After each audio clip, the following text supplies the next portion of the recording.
Thank you, everyone, for arriving and joining for this next presentation. It's my great honor to welcome Brandon Day to the Pranic World Festival. And I know that he's going to be sharing a lot of really wonderful information with us all.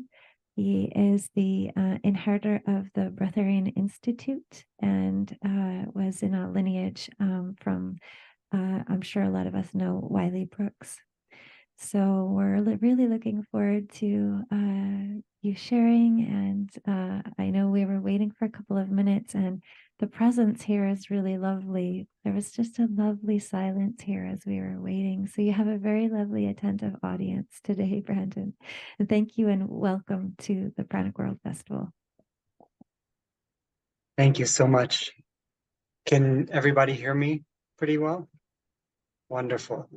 Thank you for the great introduction, and I really appreciate you mentioning Wiley, because Wiley is a very special person in my life. I met Wiley when I was 4 years old, and when he came onto television and lifted all of those weights, he lifted 1,100 pounds on national television. And my mother still remembers that day because it was a huge event in my life. He was the only person that I'd ever met at that time that I felt related to. I didn't feel related to my family at all. But when I met Wiley, I knew that he was my older brother who came before me. So when we connected later in life and I found his website, it was very much a cosmic meeting. I had been preparing for meeting him my whole life. So he transitioned out of the body some years ago, maybe 5 years ago. But before he left, he prepared me to inherit the lineage of information that is in the Breatharian Institute with its techniques and scientific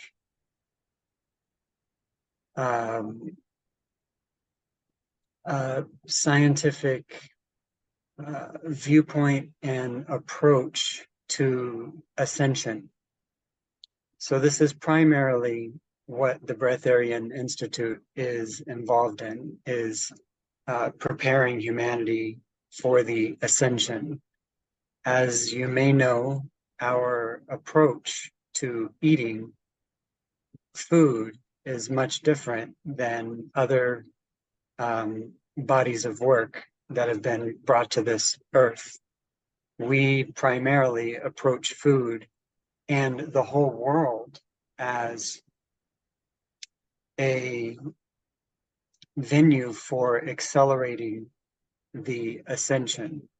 So our approach to food is to find food that is in harmony with the higher self. And we also find objects that are in harmony with the higher self, because who is the breatharian? Who is the one when we leave our bodies? Who are we? When my father, when my earthly dad died, and he left his body, he immediately visited me, and I saw that he had a perfect body, which is the first time that I ever saw him when he wasn't in pain. My dad was crippled from before I was born. So he had a perfect body all of the sudden. And I had to get to know my dad all over again. So who is Who are we? Who is the breatharian? This is the approach that the Institute takes, is to use the physical world to stimulate the higher self so that the higher self can be in control of this world. So we primarily approach food and eating to stimulate the higher self, or not eating to stimulate the higher self. And so I wanted to really point that out first, because I know that our in the breatharian community, we are considered to be radicals. And I say we because I still communicate with Wiley daily, all the time.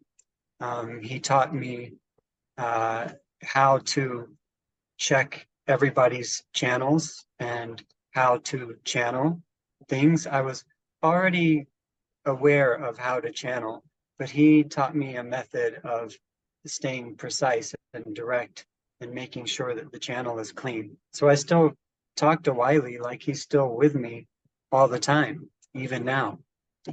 So our approach to food and eating is in approaching this physical world in a very scientific way. So the reference points, you see, every science has reference points, because if you don't have a reference point, then you can be swayed in any direction. Reference points are solid features in any pure science. And the reason that we use reference points primarily is that, as you know, as you all know, food and life can involve all of these addictions. Everyone cares what they like. Everyone knows what they prefer. I like this kind of music. I like this kind of music. I like mangoes. Oh, well, I like papaya. I like blue. Well, I like purple. And all of these things are we already know. So there's no adventure in what we know. Everything that we like, we're already aware of. There's no adventure in what we like or what we prefer or what we already know. There's no adventure there. So we use these reference points to really grab on to the adventure of life, to say, well, what is in harmony with my higher self? The primary reference points that I use and that the Institute uses are the higher self, or the house of the higher self, which is about 3 inches above the head, is the home of the higher self. The sacred heart, which is located in the thymus region, it's the upper heart, or the spiritual heart. The inner child, which for most people is right beneath the belly button. If you have a very healthy inner child, then it'll be sitting right on the belly button, and what I call the divine ego, and that is located in the spleen. So a lot of people say, well, the ego is in my way, and so much of the world has made the ego into the bad guy. And the ego is primarily concerned with physical survival. So it's not the bad guy. The ego is not the bad guy. The ego just needs nurturing. So the way that we nurture the ego to make sure that the ego is not in control is, should I go back a little, or are we okay? Okay. The way to nurture the ego is to put the hand on the spleen, which is on the left side of the body, right beneath the rib cage, right here, and have a really healthy, loving conversation with the ego.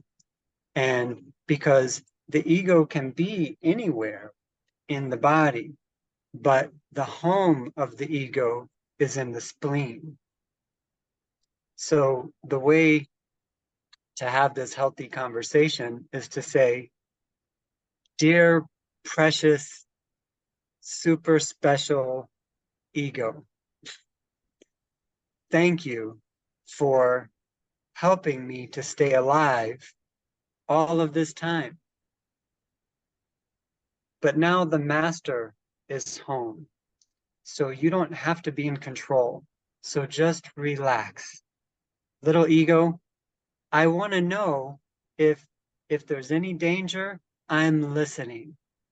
But chill out because the master's home. The master, who we really are, is home. And this is the way, a very simple technique of scientifically assuring that the ego is not in control. I always tell people that the feeling that I first got when I found the home of the ego in the body, it was a feeling like a cat was curled up in my lap, and it started purring because I could feel this little motor vibration like a cat purring in my lap. And the ego just relaxed and gave up control. And what happened at that point is my inner child started rising up through the abdominal cavity, all through here. So the battle that is beneath the heart, the battle for our consciousness between the inner child and the ego was over. It was over immediately. It was done. See, I had done almost 20 years of inner child work that I could have accomplished in 5 minutes if I would have known how to do ego work. Because once the ego relaxed, the inner child had all the space to dominate this environment in my abdomen. So the inner child is so important because it contains that original DNA imprint from the stars, or you could say who we are, who we truly are. So when you use these reference points through whatever system, we use divining. I use a pendulum. Wiley taught me how to pendulum dowse or divine. And when you use however you use your tools, using these reference points as to say, well, which one of these fruits or which one of these herbs are in harmony with this reference point, then all of a sudden this reference point or this reference point or this reference point or the inner child, then you are providing a physical environment that stimulates that reference point. So if you're eating fruits, or if you're drinking teas or eating herbs, or buying a property, or buying a car, or a computer, or a phone, or eating at a restaurant, choosing one that's in harmony with these reference points becomes a powerful tool that helps these reference points to physically dominate this environment. And when I say dominate, it's obviously nonviolent. We're saying who is in control here? And if you eat foods that are in harmony with the higher self, then by default, your higher self controls this body. When you eat foods that are, or again, drink teas, or buy clothes, or buy art that is in harmony with these reference points, then your whole life becomes this very simple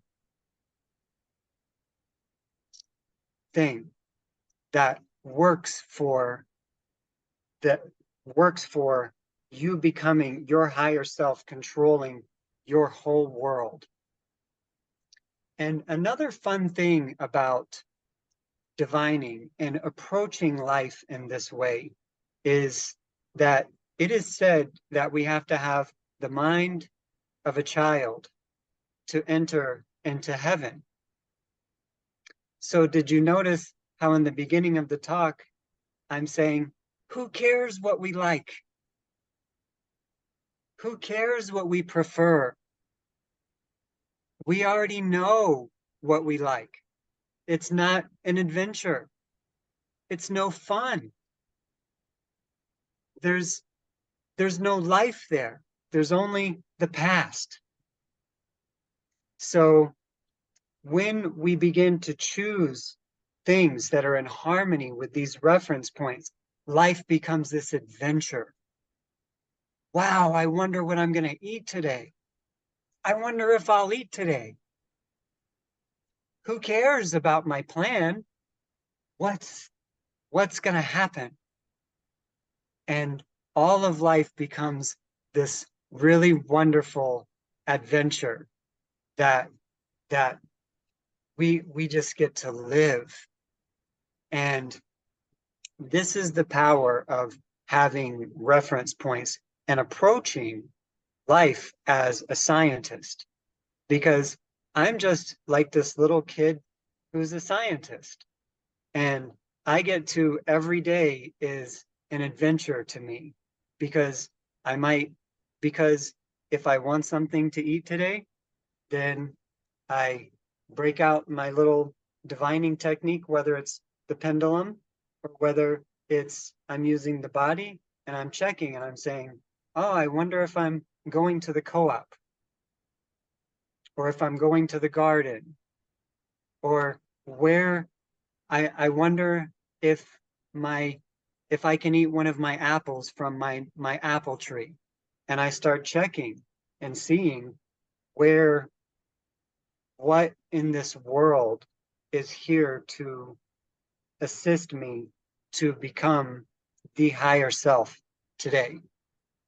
So life becomes this wonderful adventure when we approach things this way. Please write your push. Okay, yes.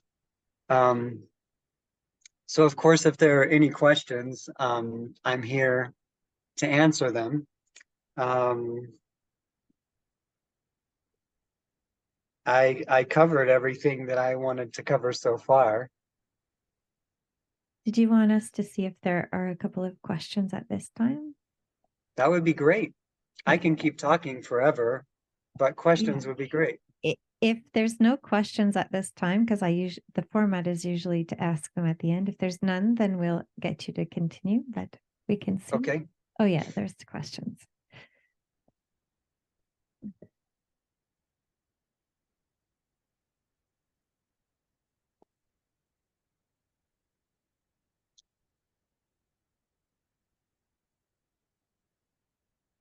Yeah. Hi. Hi, Brandon. Hi. My question, I saw your website, and Willie Brooks mentioned in his website about the metals inside the body that like for passing to other dimension, like the body should not has iron. I wonder if that's a barrier for many people to be pranic and sense or observe energy really and transcend themselves and ourselves, our energy in different way. And what do you recommend for doing this process? Like dry fasting, dry days? Are you asking specifically about iron? Yeah. You're asking about iron? No, because Brandon, was that question clear for you? That was very clear. Great, good. Yes. So thank you for the question. The best thing that I have found to convert the iron is primarily meditation.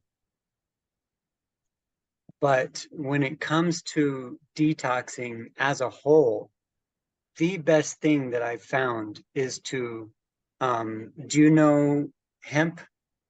Do you know what hemp is? Is that something that translates? So yes, not cannabis, but hemp. Yes, I think we all know what hemp is, correct? Yes. Okay. Right. So you take the stalk of the hemp, not the leaves, not the buds, not the flowers, but the stalk of the hemp, and turn it into charcoal and eat the charcoal. Because this is very high, very, very high in silica. And the silica is needed for all of the neurologic processes, but it also, the charcoal will pull anything that your body needs to get rid of out of the body. So as far as products go, hemp charcoal, I think, is one of the most underutilized products in the world.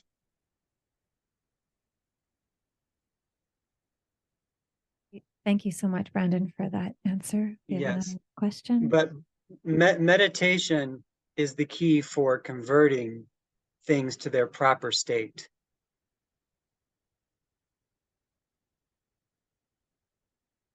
Okay, thank you. I wanted to know more about this chakra you were talking about. I don't remember the name. And I wanted to know what aspect of our lives are influenced by this, and what are the differences between this one and this one. Okay, so we'll start with this one. Okay, we'll start here. So the upper heart, or the sacred heart, is primarily concerned with the divine aspect of the body. So I had to feed the sacred heart for a long time the correct energies to build my physical energy enough to hold my divine body. Because I used to always feel when I would meditate, this was back in the early 2000s, and 2002, 2003, I noticed when I would get into these ecstatic states, there would be a pressure right here that would just push, like uncomfortably push here. And it was a real problem for me. So the Sacred Heart is where you could say this is where the divine love in human form flows from this spring. It's like a fountain of fire that flows from the heart that happens here. But it's primarily physical. So I say that because the higher self will throw your body under the bus all the time. I don't think that the higher self really cares at all if we live or die, because it knows. Up here, we know this is all just a hologram. It's just a projection from the higher self. And it up here, this higher self isn't concerned with the physical existence. So what I've found is that there are very few foods that are in harmony with the higher self. There's a lot more foods that are in harmony with the Sacred Heart. And that Sacred Heart is primarily concerned with building things in this world that are in harmony with our Creator. Brandon, I have a question for you myself. Would you consider these foods that are in harmony, or substances or anything that we're ingesting? Would this be the equivalent of what would be considered sattvic in the Ayurvedic system? Do you have a comment about that? I'm aware of the term, but I don't know enough to answer that. Can you describe it instead of? I don't have a full understanding of it either, but I know a little bit, and there are certain, there are very few of them, but there are foods like honey, things like this that are very pure and actually enhance, or there's some that are detrimental, many things that are detrimental, some things that are neutral, and very few that are actually beneficial. Right. But some could say that anything we ingest will have a detrimental effect. Some may argue that, but I was just wondering your perspective on that, or if you can share with us some substances that you have found that were beneficial. Well, sure. So for let me just think about this for a moment. So our evolution is like, or ascension. Ascension is like a ladder. And when you're climbing the ladder, when you were here, then you move up to here, what was appropriate when you were here isn't appropriate anymore here. So this is part of the adventure of the day, is that sometimes I need rosemary tea. And then I drink a little bit of it, but primarily they want me to take a bath in it, or just wash my body with the rosemary or the lavender, or, or I can get a honey that works today. And then by the time I'm, I've had this much of the honey, it's no longer for me any longer. And so it keeps moving, which one of the things that I think that people really need to pay attention to in these times are things like our devices. This phone is not the phone that I prefer. It's not the phone that I like, but it's the phone that's in harmony with my higher self. I think that we're at a point right now where food is important, but technology is really important, because now with the onset of artificial intelligence and us becoming almost like cyborgs with these computers attaching to our bodies, we need to make sure that we're using the right ones. I think I'm starting to think that it's more important than what we eat, especially if we're already careful in what we eat. I think that there's a way that we've overlooked these other things, possibly because we see them as being ungodly. The computers, the cars, all of these other things. I think that there's a path for our ascension in everything. So in our automobiles, in our friendships, in our eyeglasses, in our clothes, but primarily our technology that we use. The computers and the phones, I think, are so important that we get devices that are in harmony with these reference points, because it can really, I think they are always causing something wrong. If you eat something wrong, well, you'll be okay tomorrow. You see, you'll be okay. You know, fast, your body will take care of it. These devices, they stick with us every day, day in and day out.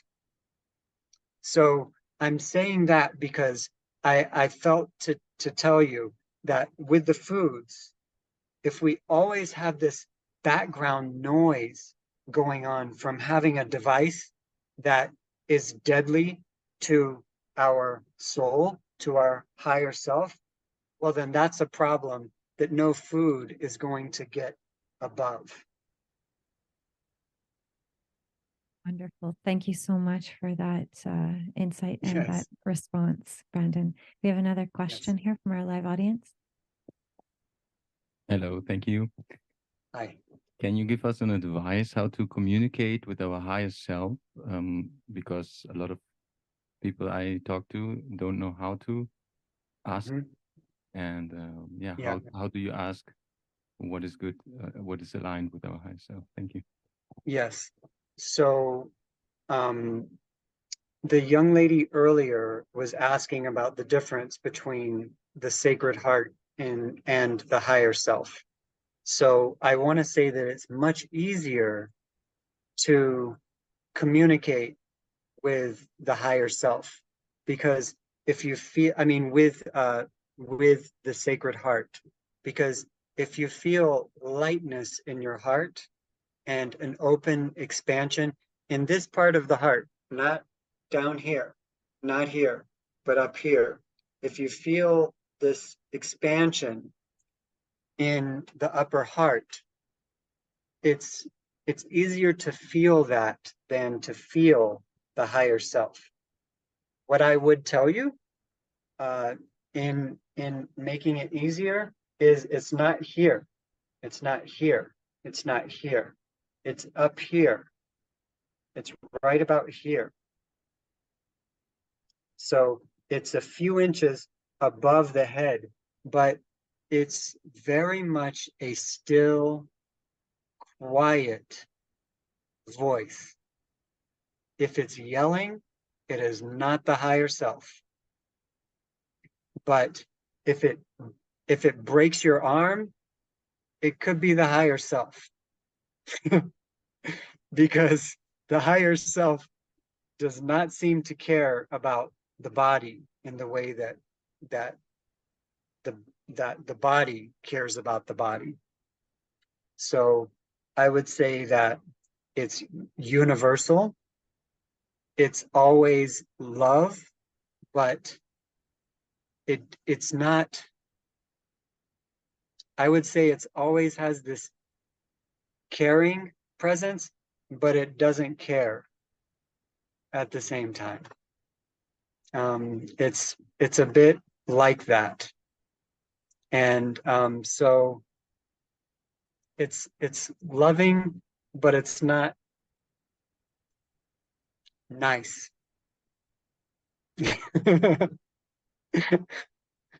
Well, thank you, Brandon. Do we have Yes. other questions, please? Yes. Okay, we have a moment of integration. So I'll ask another question from online. We want to know what is the work that you see in the world that the Breatharian Institute is offering. Like, what is its role in for this moment in humanity, for humanity? Well, remember that Wiley defined breatharian as one who breathes. So our role has to do with universality, with this being universal. And so some people have a path where they get to be sort of alone in life. And that's perfect. It's perfect. But I have a role of building homes that are in harmony with people's higher self, so that the home is a temple that meditates for people when they're not home, and then they come into their home and it strips everything off of them that doesn't belong to them. I have a place in this world of being very active with all kinds of people, but some people don't. Some people have children, and their primary thing is caring for our future through the children.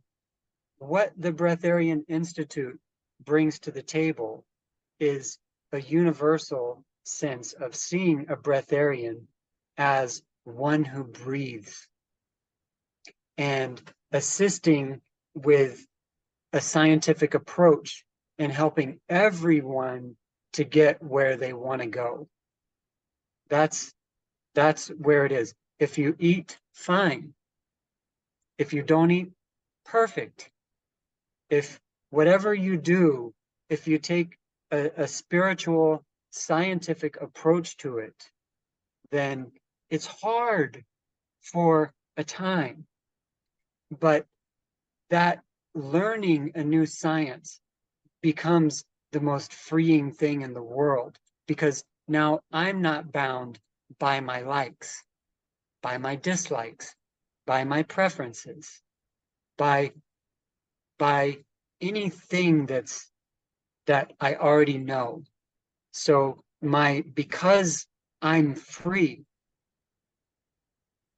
my wish for everyone and the job of the Breatharian Institute is to help perpetuate freedom in the world, true freedom.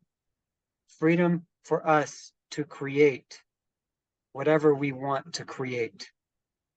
I would be happy to help anyone create hell on earth, if that's what they want. I want heaven on earth, so I get to create that. But because I believe in freedom, I really believe in freedom, then I want everybody to be free to do what they want to do. So primarily the Breatharian Institute is perpetuating a scientific technique of us as creator gods to be able to create exactly what we want to create in this world. Wow, beautiful. Thank you so much, Brandon. Yes. That's I'm ingesting that now as my nourishment for this moment.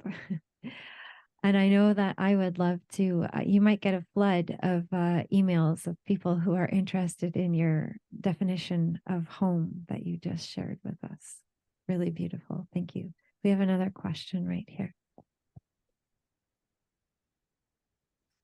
Hello, Brandon. Nice to meet you. My Hi. name is Niels. Thank you. Here. Good to see you. Thank you.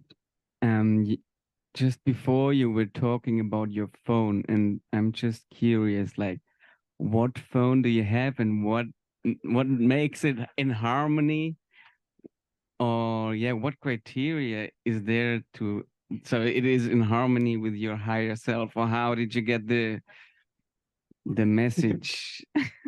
Yes. So I check everything. So the first thing that I did was I went to all of the companies that provide service. So I check Verizon, and I check Boost, and I check AT&T, and I check T-Mobile. These are providers of service here. And I found which one of those was in harmony with my higher self. So then I found one company that was far and away in harmony with my higher self.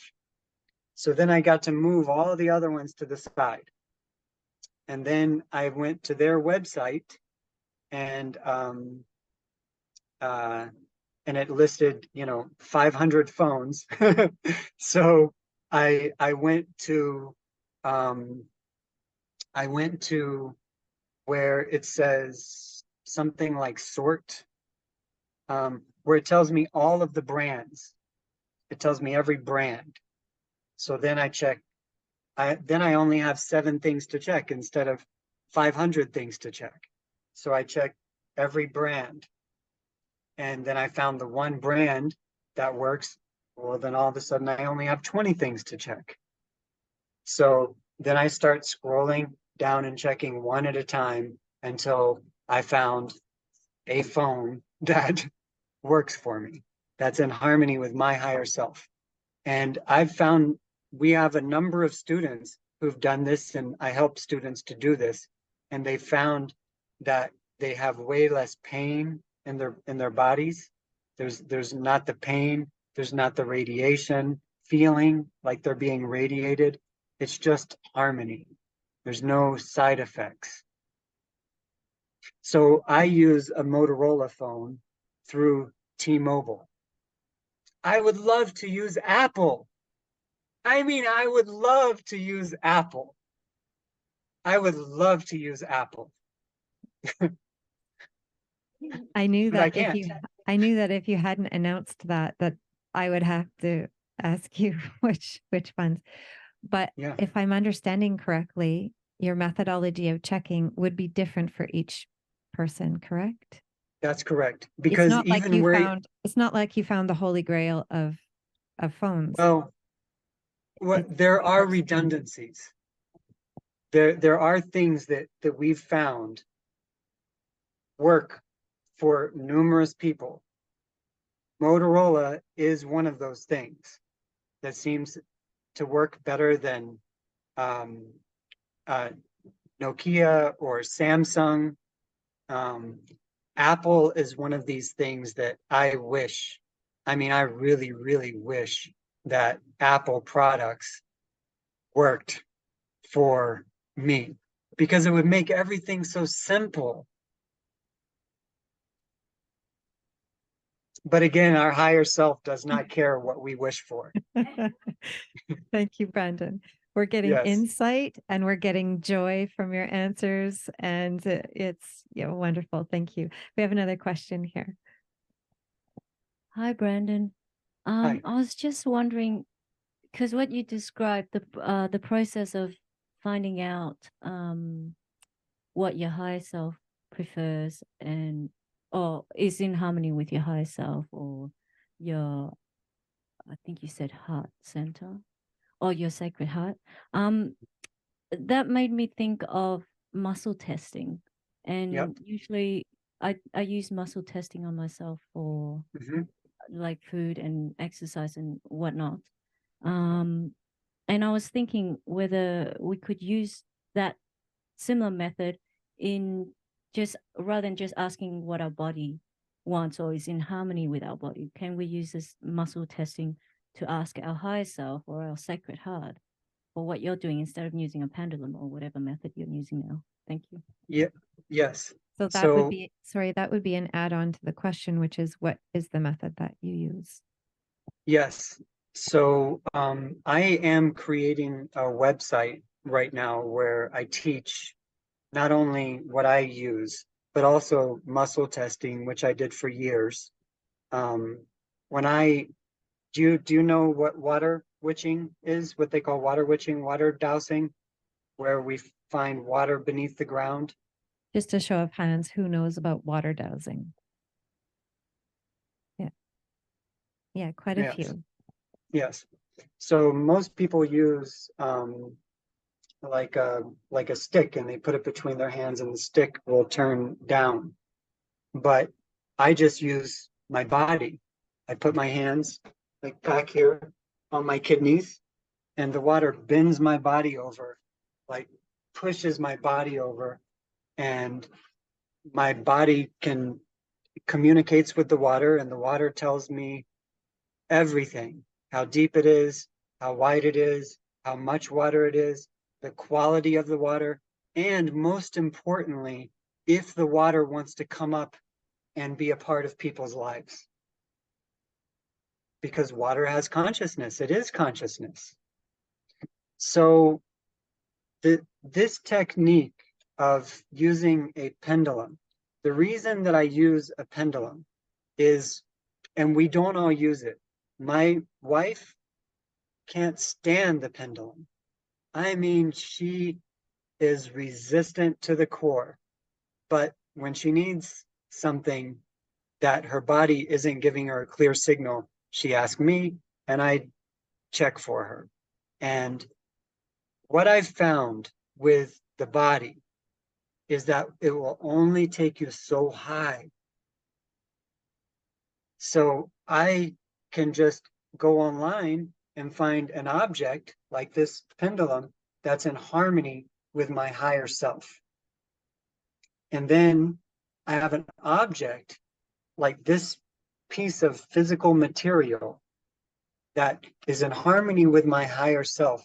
So I can get direct information through my body that translates to this without any static interference.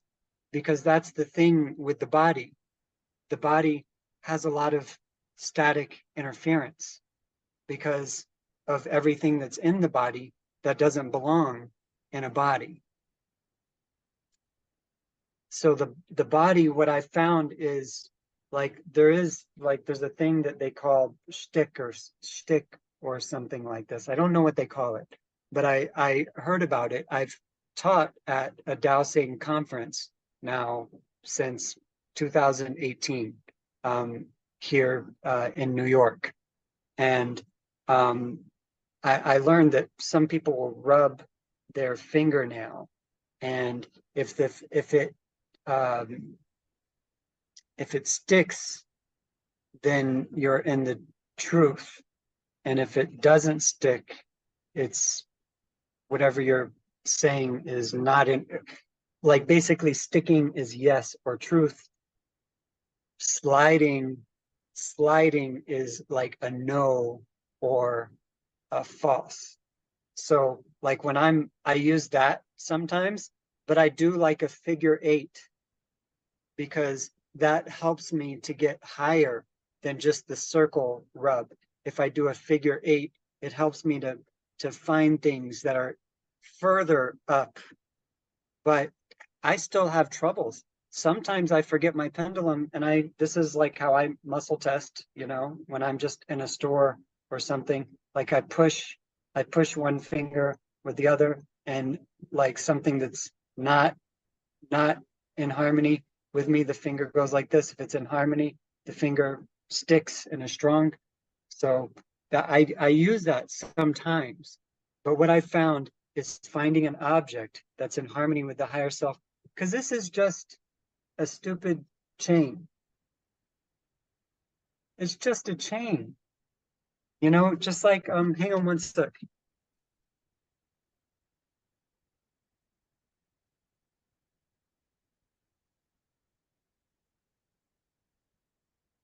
Okay, I'm not seeing it right now, but I also make pendulums with, I find a chain, I have a crystal, the metal that I put in the middle of the crystal, the whole thing is in harmony with my higher self.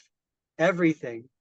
Even which side of the crystal is up and which side is down. I check everything for everybody that I send one of these to, but it's still just a device. It's just a little tool, like a hammer. The carpenter still has everything, all of his knowledge within him if he doesn't have a hammer. This is just like a hammer. It's just a tool. It's just a little pin that helps us to express something. The energy is what comes from the heart, and it flows through our arms. This is what I'm checking. This tool doesn't tell me anything.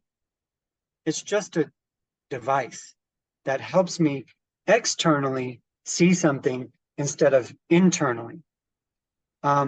Just another note, if you're using body dowsing, one of these things, or muscle, what did you call it? Body?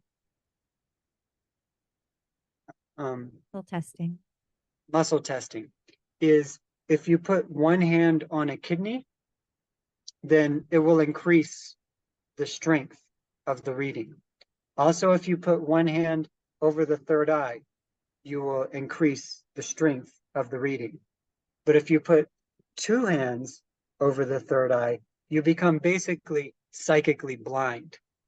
And the same thing if you put two hands on one kidney, you also, it grounds the energy and it becomes like you can't see it. So if I'm ever visioning inside and I'm trying to find something, I might, kind of go like this. But if I want nothing, then I go like this and everything blanks out. So that's, if you're using muscle testing, remember the kidney, because that will help build the sensitivity to where you're not guessing so much. One of the problems is the question, because the question implies that we don't have the answer. Well, if you don't have the answer, who does? So we have to kind of stay away from, again, here's another thing with body dowsing. You get the answer that you ask. You might say, is this right for me? Right? Well, who the hell is that? Who is this me? Am I the same person today that I was yesterday? If I left this body, well, who would I be? So this is why we use the reference points, because they're solid, they're stable. You might be out of it today. You could, have had an argument with somebody and you're furious. Well, it's great to have a reference point to lean on, because when I'm angry, I'm not myself. That's not who I am. I'm a divine creator in this world. That's who I am. And maybe I forget who I am sometime when somebody comes along and pushes me and I forget the truth. So that's why we use these reference points up here, because they're stable and they're solid and they're there no matter where we are. But if we say things like what's right for me, well, who the hell is that? This me person. It's not solid, it's not stable. People go into alter personalities. There's possession. There's all of these things that are not you. So when you say me, that's too vague for choosing something that's supposed to help you climb your own ladder to ascension. Beautiful. Thank you so much, Brandon. Yes. We started late, so we're kind of ending a little bit past the hour, but I think we have time for one more question. If there's someone who has a really potent, burning question. We're all in integration phase. Yeah. Okay. Yeah, we've got one here.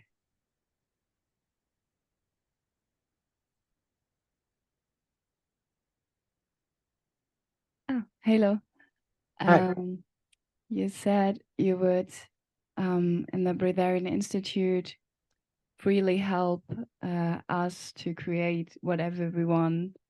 So does that mean that you're taking a neutral position to whatever we as creator gods choose to create here on this earth?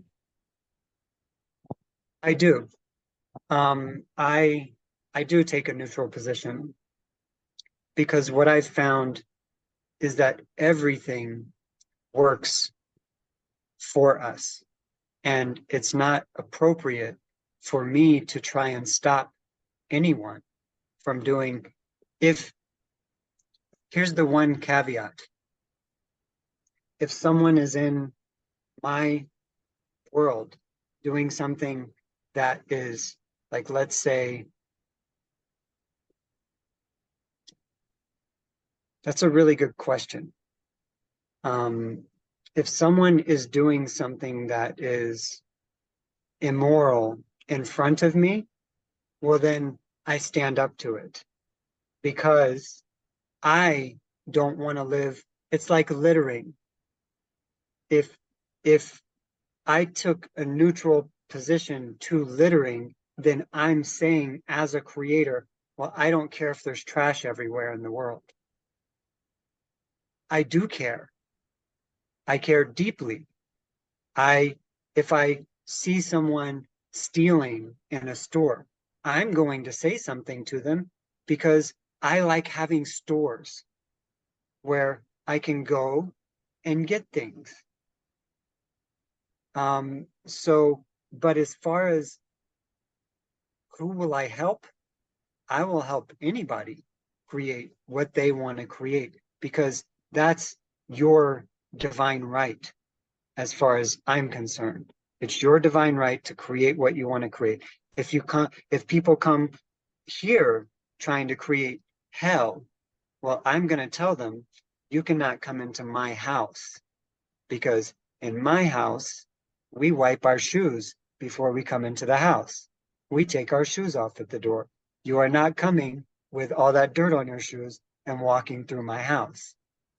So that's really the position that I take. I'll help anybody create anything that they want to create because because I want to be free to create what I want to create in this world. And a lot of what I've found is that the things that we make into enemies are not our enemies, not at all. Like I have in the spiritual community, I've taken a very groundbreaking position on vampires, things that we call vampires. And because I found that they are our allies, they are trying to help us. But everybody wants to burn them and everybody wants to destroy them and do all of these things. But what I found is that I've taken a position with demons as a whole of because I communicate with them, I talk to them, I talk to everyone, and I've found that they are not our enemies, none of them. We don't actually have very many enemies in this world, and the enemies that we do have don't actually have the power that we would say that they have. So that's what I've found is that 99% of the things that we think are working against us are actually working for us. So, yes. Everybody's saying thank you, Brandon. So I think we're past the hour because we started a little bit late, but I think that it's time to close our talk for today. It's been such a pleasure to have you here with us, Brandon. I know that I'm super inspired by the things that you've shared. And just in closing, if there's any last thing that you want to share with us or to say, and also how do we get a hold of you? Because I know Sure. there's lots of people who will want to talk with you further, connect with you in the future. Thank you so much. It's a really wonderful audience, and I really enjoy feeling everyone's energy. I love Zoom, by the way, because Zoom, above all the other platforms, I can feel people's energy through. Would you say that Zoom is assisting your higher self? Definitely. Thank Definitely. you. Yes. So obviously breatharian.com or institute@breatharian.com. You can reach me through there. I am creating a teaching platform to teach the divining technique that we use, and that's going to be on a website called quantumdivining.com. So quantum, QUANTUM, divining, DIVINING.com. And because that's the name of this technique, I searched for the name of Wiley's technique. I used to call it the Wiley technique for years, almost 10 years. I called it the Wiley technique. And what I found after checking for years to find another name, that the technique is called quantum divining. That's its name. So I have taught divining at the American Society of Dowsers conference now for years. And everyone says, and these are European dowsers and things are over there as well. And everyone says that it is a completely unique technique. It's not what everyone else does. And I had to kind of bring it to the big stage to figure out, well, is this what everybody does? So I will be teaching that technique or this technique there. So that's how to get a hold of me, is at institute@breatharian.com. And I think that's about it as far as the questions that you asked. Yes, thank you, Brandon. It's been such a Yes. pleasure having you here. I know that we're all inspired, we're full of joy, we have smiles on our faces, and it's been a lot of fun. And so thank you so much. We look forward to you joining us again in future festivals. Thank you so much. Thank you so much. Yes, thank you. And we are looking at traveling out next year. Thank you. Go team. So yes, we are looking to travel out next year. So hopefully that happens. Thank you so much, Brandon. Yes, thank you. Thank you, everyone.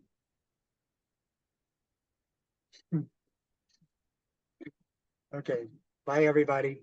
Thank you.